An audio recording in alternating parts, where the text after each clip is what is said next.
little girl from Phenix City.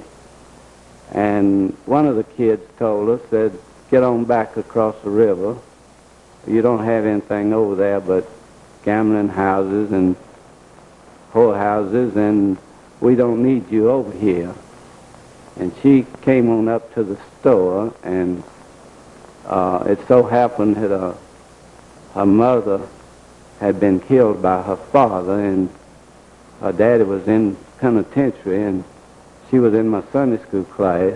You were stung by the shame of your hometown. You make a fighting speech before the Intercivic Council, the heads of all the clubs of Phenix City.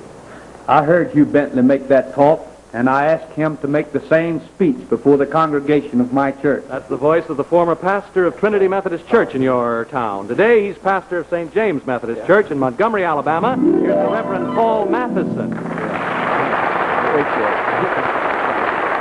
You mixed up Miss William. What did Hugh Bentley say when you asked him to speak in your church, Reverend Matheson? He said it would be dangerous if he did so for himself and for his family.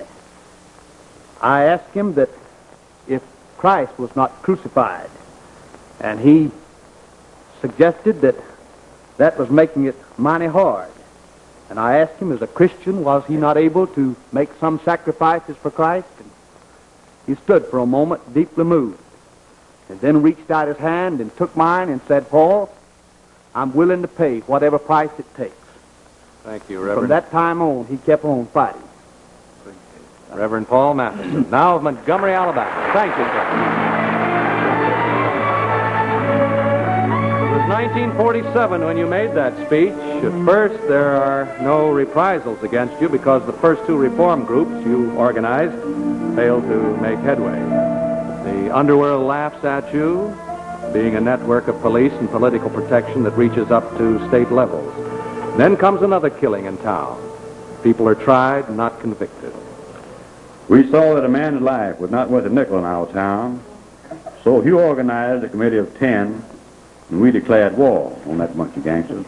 The man who helped you organize the Russell County Betterment Association and who became an utterly fearless fighter at your side. Here from Phenix City is your friend, Hugh Britton.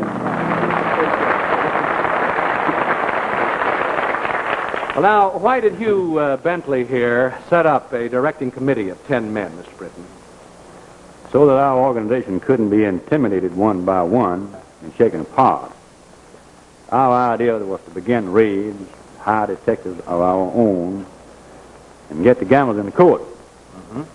Your first raid takes place when you get an anonymous note about slot machines. Now, what did the note say, Hugh Bentley?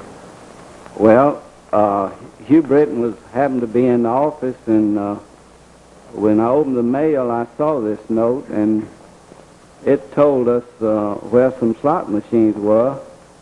It was unsigned, and I turned around to Hugh, and I said, Hugh, if there's slot machines there, and this man is on the jury commission, it'd certainly help our cause. And Hugh said, suppose you hand me that note, and I'll see if there's some there. So what happens on that first raid, Hugh Britton, huh? We forced the sheriff's office to make the raid. Well, I got the newspaper and radio reporters to the scene so that they couldn't hide the evidence. We hauled slot machines out of that place for hours. These first raids bring on the first ruthless reprisals by the gangs, and we'll hear about them in a moment. You relax a while here with your friend. He's going to stay there with you, Hugh. Two Hughs together for a minute. You've been together through a lot of things. While we look at something that plays an important part in the life of most American families, and it does in this one.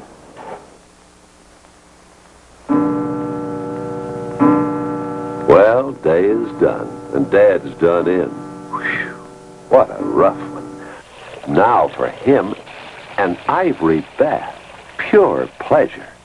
Look, he relaxes, and well he might. Why, ivory floats, stays right in sight. Twins, too, had troubles, scrapped all day. Now they're content. They love to play in ivory suds. Sure, suds galore. It lathers fast. This soap gives more.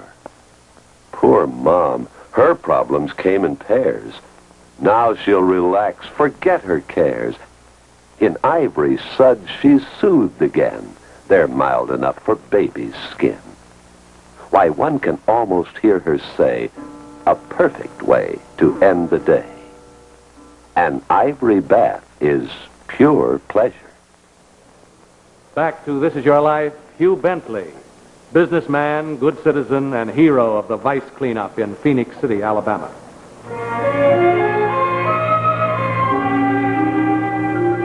You choose Hugh Britton here as intelligence officer for your committee.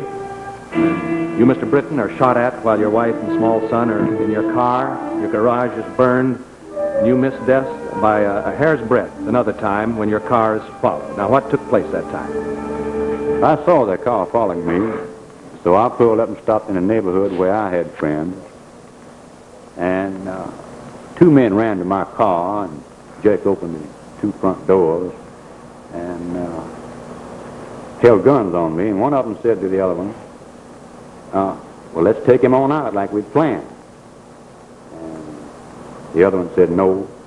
Said, I think we've been seen, but we'll get Britton later.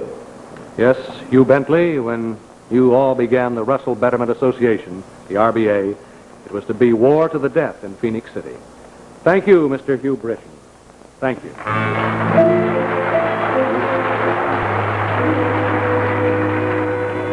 Here in 1951 and 1952, your first raids on slot machines and gambling setups have won you the hate of all the hoodlums in your town.